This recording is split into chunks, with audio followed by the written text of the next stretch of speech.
पहाड़ों की उबड़ खाबड़ और संकरी सड़क पर चलते हुए तकरीबन 2 घंटे बीत गए थे। दिन ढलने को था और हल्का धुंधला सा आसमान में दिखाई देने लगा था। तभी गाड़ी की खिड़की पर टकटकी लगाए बाहर देख रही डेजी अचानक से चीख पड़ती है। पापा, यहाँ कुछ था। मैंने अभी देखा उधर झाड़ियों के पीछे से कुछ चमक रहा था। ऐसा लगा कोई छिपकर देख रहा था जैसे। आपको कोई अच्छी जगह नहीं मिली ट्रांसफर लेने के लिए? घबराओ नहीं बेटा, आसपास जंगली इलाका है, कोई जानवर होगा और जंगली जानवरों की आंखें अंधेरा होने के बाद ऐसे ही चमकती है। पापा, वो जानवर नहीं था, ट्रस्ट मी। हाँ, और पढ़ाओ इसे घोस्ट स्टोरीज। हर जगह इस लड़की को भूत प्रेत ही नजर आते हैं। चुपचाप सीधे बैठो और सामने देखो, बस पहुंचने ही वाले हम लोग। ज्यादा सवाल जवाब नहीं करो, पहले इस जंगल को देखकर दिमाग खराब हो रहा है। माँ की बात सुनकर डेजी चुपचाप आगे देखने लगती है। अचानक ही एक जंगली हिरन दौड़ते हुए उनकी गाड़ी के सामने से गुजरता है और झाड़ियों की ओर चला जाता है। जहां अचानक जानवर के गाड़ी के आगे आने से सिरिल और रोजी बुरी तरह घबरा गए थे, वहीं डेजी की नजर अभी भी झाड़ियों की ओर जाते हिरन पर ही थी। आपने देखा वो हिरन? वो उधर झाड़ियों के पास जाकर किसी इंसान की शेप में बदल गया था। ये सब क्या हो रहा है? कम ऑन डेजी, अब मुझे भी लग रहा है तुम्हारी मम्मी की बात सही है। तुम कुछ ज्यादा ही ओवर थिंकिंग कर रही हो। अरे वो जंगली जानवर था और यहाँ ये आम बात है बेटा, इसीलिए यहाँ पर स्लो ड्राइविंग करने के लिए कहा जाता है। मैं ही थोड़ा स्पीड में था। सिरिल और रोजी ने अपनी तरफ से डेजी को समझाने की पूरी कोशिश कर ली थी, लेकिन उसकी आंखों में डर अभी भी साफ नजर आ रहा था। पेशे से सिविल इंजीनियर सिरिल को 10 महीने के प्रोजेक्ट पर काम करने के लिए चीसा पानी के पहाड़ों में पोस्टिंग मिली थी। अपनी पत्नी और बेटी को लेकर आज वो साइट के पास में ही उसके लिए तैयार किए गए कॉटेज में जा रहा था। पहाड़ के बीचों बीच चल रहे प्रोजेक्ट के आसपास कोई रिहायशी कॉलोनी नहीं थी। हाँ, बीच में एक जंगल पड़ता था जिसे पार करने के बाद एक छोटा सा गांव था। साइट से कुछ दूरी पर ही कंपनी ने उसके लिए एक 1 रूम सेट तैयार कराया था, जिसमें सिरिल अपनी पत्नी रोजी और बेटी के साथ रहने लगा था। दिन के समय तो उन्हें कुछ खास दिक्कत नहीं होती थी, क्योंकि साइट पर लोगों का आना जाना लगा ही रहता था। लेकिन जैसे जैसे दिन ढलने लगता, जंगल से आती जंगली जानवरों की आवाज और साए साए करता सन्नाटा उनके दिल की धड़कनों को बढ़ा देता। ऊपर से डेजी के मन में बैठा डर रोजी के लिए बड़ी चुनौती बना हुआ था। शुरुआत के कुछ दिन बड़ी कठिनाइयों से बीते, लेकिन अब धीरे धीरे उन्हें इस माहौल की आदत होने लगी थी। 2 दिन में क्रिसमस का त्योहार था। सिरिल की पत्नी के साथ साथ उसकी 7 साल की बेटी भी क्रिसमस के लिए बहुत उत्साहित थी। 2 दिन में क्रिसमस है। अब हम चाहे शहर से दूर हों, लेकिन त्योहार तो मनाएंगे ही ना। डेजी का भी थोड़ा मन बदल जाएगा। अरे तुम चिंता क्यों करती हो? मैंने तो सुना है यहाँ गांव में भी क्रिसमस बहुत धूमधाम से मनाया जाता है। एक बड़ा सा चर्च भी है। इतना ही नहीं, गांव में बड़ा सुंदर मेला भी लगा है जो क्रिसमस तक चलेगा। हम लोग भी चलेंगे, मेले से ही सारी खरीदारी कर लेंगे। डेजी को भी अच्छा लगेगा। मेले की बात सुनकर सिरिल की बेटी डेजी मचल उठती है। पापा, मुझे अभी मेला देखने चलना है, बहुत मजा आएगा, चलो ना। बेटा, अभी तो मुझे ऑफिस जाना पड़ेगा, लेकिन मैं पूरी कोशिश करूंगा। अगर अंधेरा होने से पहले घर आ गया तो फिर हम लोग गांव चलेंगे। सिरिल ने बेटी से वादा तो कर लिया था, लेकिन साइट पर इतना काम था कि दिन ढलने तक उसे फुर्सत ही नहीं मिली थी। मम्मा, पूरा दिन बीत गया, पापा आए ही नहीं, अंधेरा भी होने लगा। बेटा, पापा को कोई जरूरी काम आ गया होगा। समझदार बच्चे जिद नहीं करते ना। पापा के लेट आने के कारण डेजी बहुत नाराज थी और गुस्से में सो गई थी। अगले दिन सुबह के समय, पापा आज ऑफिस मत जाओ प्लीज, हमें मेला घुमाने ले चलो ना। मेरे सारे दोस्त क्रिसमस की तैयारी कर रहे होंगे और हम यहाँ जंगल में कैद होकर बस दिन भर आपके लौटने का इंतजार करते रहते हैं। बेटा, पापा की मजबूरी है, साइट पर इतना काम है कि मैं चाह कर भी छुट्टी नहीं ले सकता, लेकिन प्रॉमिस आज जल्दी आऊंगा और फिर हम शॉपिंग करने जाएंगे। डेजी को पूरा यकीन था कि आज चाहे कुछ भी हो जाए पापा उसे मेला घुमाने जरूर ले जाएंगे। धीरे धीरे वक्त बीतता चला जा रहा था। घड़ी के कांटों ने शाम के 5 बजने का संकेत दे दिया था, लेकिन अभी तक सिरिल का कोई अता पता नहीं था। अचानक ही रोजी को अपने दरवाजे पर दस्तक सुनाई देती है। रोजी मैडम, रोजी मैडम, कोई है अंदर? रोजी मैम साहब। किसी महिला के बार बार आवाज देने पर रोजी दरवाजा खोलती है। दरवाजा खोलते ही एक ठंडा हवा का झोंका उसे छूकर गुजर जाता है। शाम के लगभग 5 बजे ही बाहर हल्का अंधेरा होने लगा था। रोजी ने महसूस किया कि जो हवा अभी अभी उसे छूकर गुजरी है वो कुछ अलग सी थी। अचानक उसकी नजर सामने खड़ी औरत पर पड़ती है। सामने एक 35-36 साल की औरत खड़ी हुई थी, जिसके पहनावे को देखकर ऐसा लगता था कि शायद वो यहीं पास के गांव की रहने वाली है।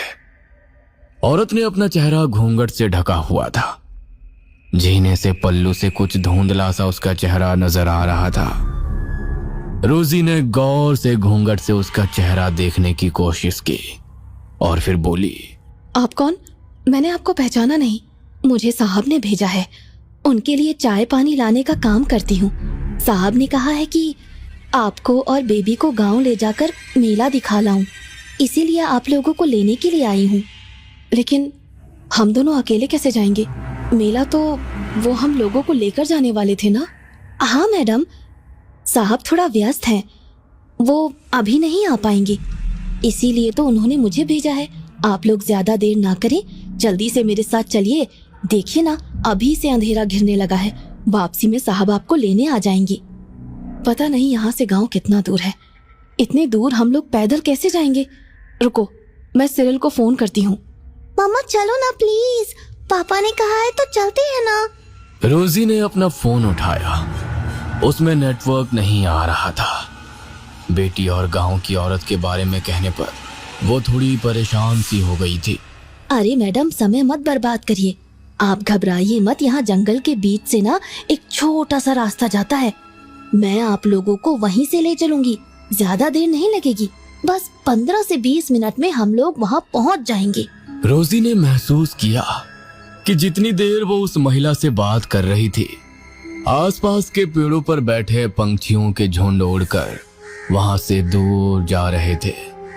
माहौल में ठंडक बढ़ती जा रही थी और पास से झिंगुरों की सन्नाटा चीरती आवाजें भी सुनाई दे रही थी।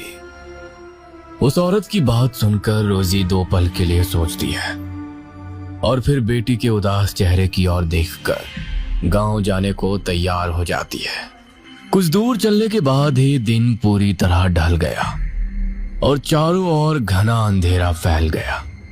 अंधेरा घिरते ही जंगल में चारों ओर कुत्तों और जंगली सियारों के रोने की भयानक आवाज सुनाई देने लगी थी। ये जंगल तो बड़ा खतरनाक लग रहा है। तुम्हें अकेले इस जंगल को पार करने में डर नहीं लगता? मुझे लग रहा है शायद हमें वापस लौट जाना चाहिए। रोजी की बात सुनकर वो औरत रहस्यमयी तरीके से मुस्कुराने लगती है। डर? कैसा डर? आप शहर के लोग डर का मतलब कहाँ जानते हो? अब यहाँ आ गई हो तो डर किसे कहते हैं ये भी धीरे धीरे जान जाओगी। घर से निकलना आसान है, लेकिन अब वापस लौटना असंभव है।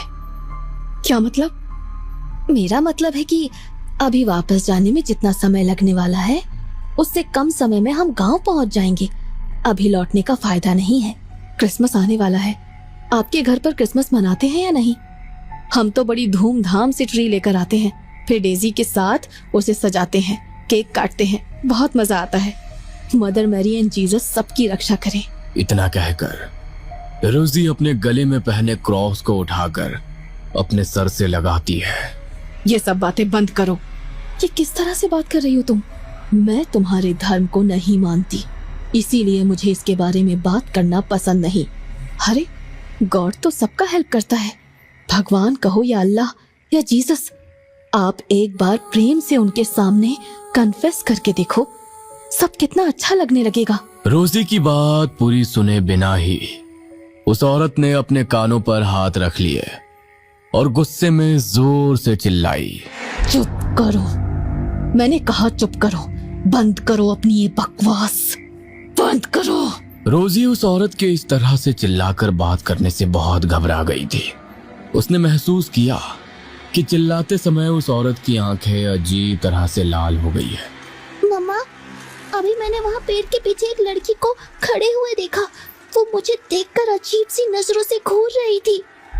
उसका पूरा चेहरा बिल्कुल सफेद था और आंखें बिल्कुल काली। मुझे डर लग रहा है मम्मा। रोजी घूमकर उस तरफ देखती है। नहीं बेटा, यहाँ पर कुछ भी नहीं है, डरने की बात नहीं है, मम्मा है ना आपके साथ, आपको वहम हुआ होगा। बच्चों की कही सारी बातें झूठ या वहम नहीं होती। इस बार आपकी बच्ची एकदम सही कह रही है। यहाँ अक्सर प्रेत आत्माएं दिखाई पड़ती हैं। कहते हैं इधर जंगल में तो छलावा भी रहता है जो जितने चाहे उतने रूप बदल लेता है। एक बार उसकी नजर जिस पर पड़ जाए उसे वो अपने साथ ले ही जाता है। अंधेरा होने के बाद ये जंगल उसका हो जाता है। ये क्या कह रही हो तुम? इस तरह का भद्दा मजाक मत करो। देख नहीं रही हो बच्ची डर रही है। बच्चों के सामने क्या बोला जाता है क्या नहीं, इतनी भी तमीज नहीं है तुम्हारे अंदर। पता नहीं सिरिल ने क्या सोच कर इसे भेज दिया। मैडम, आप दूर गांव से आई है ना, इसीलिए अभी इस पहाड़ के बारे में ज्यादा नहीं जानती हैं। चलिए मैं आपको बता देती हूँ। कहानी सुनाते हुए रास्ता भी आसानी से बीत जाएगा।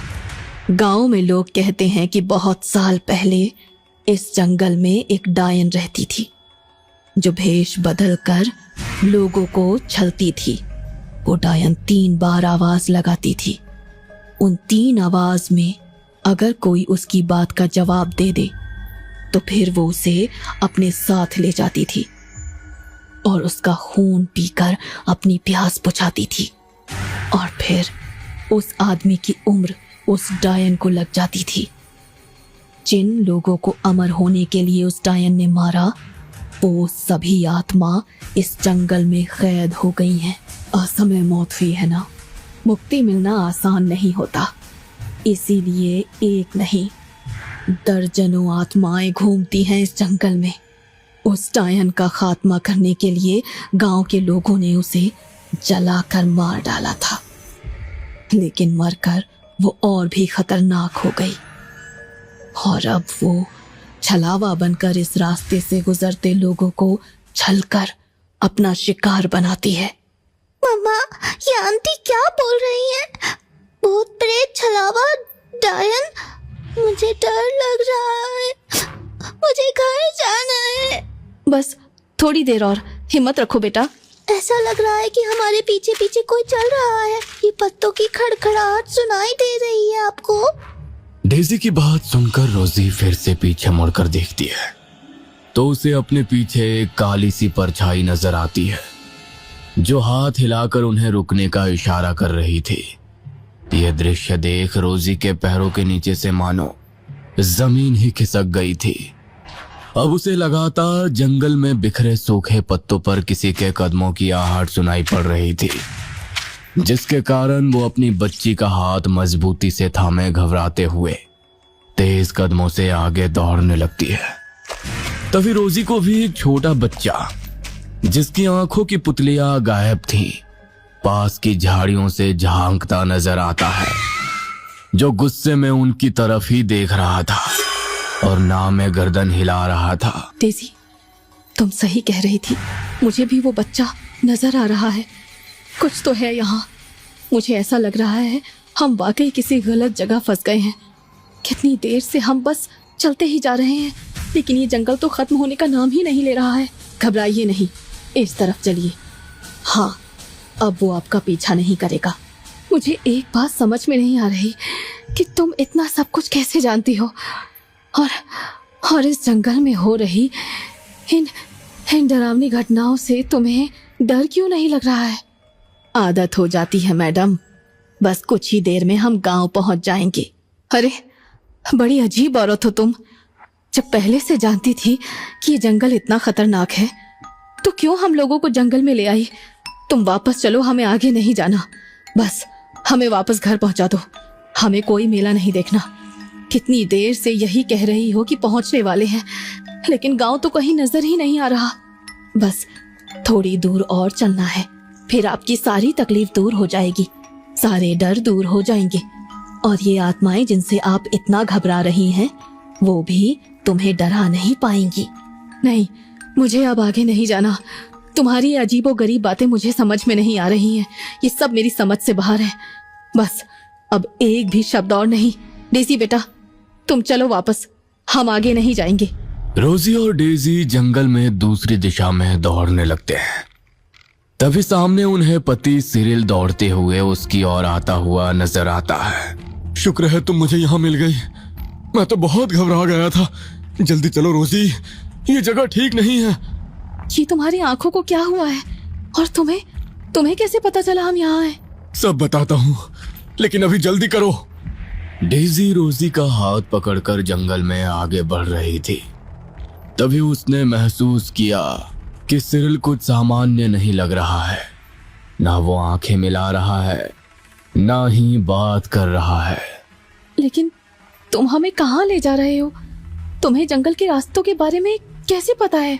सिरिल गुस्से में रोजी की तरफ घूरता है और जैसे ही अपना हाथ डेजी की तरफ बढ़ाता है, रोजी गले में पहने क्रॉस को सिरिल की तरफ कर देती है, जिसके स्पर्श से ही वो अचानक अंधेरे में गायब हो गया था। मम्मा, पापा कहाँ गायब हो गए? और वो आंटी भी नजर नहीं आ रही है। कोई जानवर आ गया तो हम क्या करेंगे? बेटा ध्यान से मेरी बात सुनो, वो पापा नहीं थे और वो आंटी भी नहीं थी। हमें बहुत सावधान रहना होगा, लेकिन तुम डरो मत, माँ है ना तुम्हारे साथ। तो क्या वो कहानी जो उन आंटी ने सुनाई थी वो सच थी?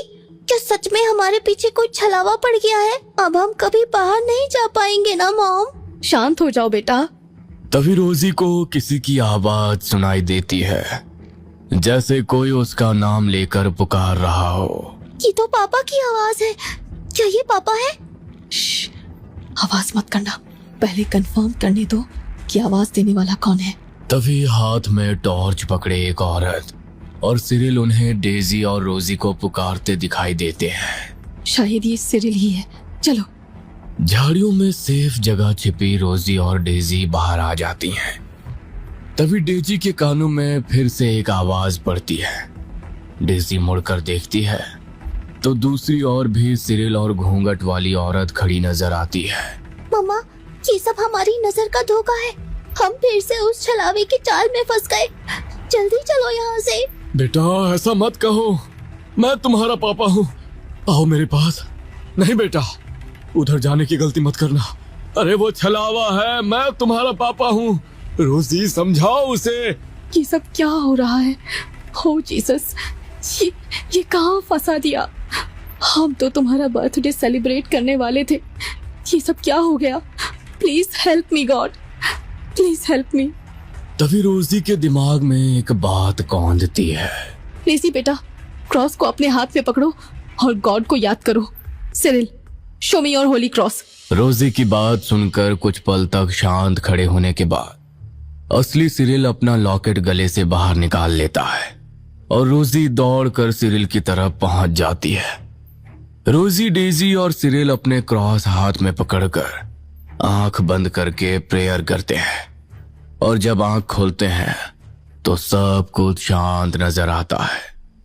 गांव की औरत की मदद से कुछ ही देर में वो सब गांव पहुंच जाते हैं। लेकिन तुम हम तक पहुंचे कैसे सिरिल? अनीता को साथ लेकर जब गांव जाने के लिए मैं घर लौटा तो देखा तुम डेजी के साथ जंगल की ओर जा रही थी। मैंने आवाज लगाकर तुम्हें रोकने की कोशिश की, लेकिन जैसी मेरी आवाज तुम तक जा ही नहीं रही थी। तुम बात करती जा रही थी, इसलिए अनीता को शक हुआ और उसने मुझे जंगल के छलावे के बारे में बताया और फिर हम दोनों तुम्हारे पीछे आए, लेकिन अंधेरा होने के कारण भटक गए।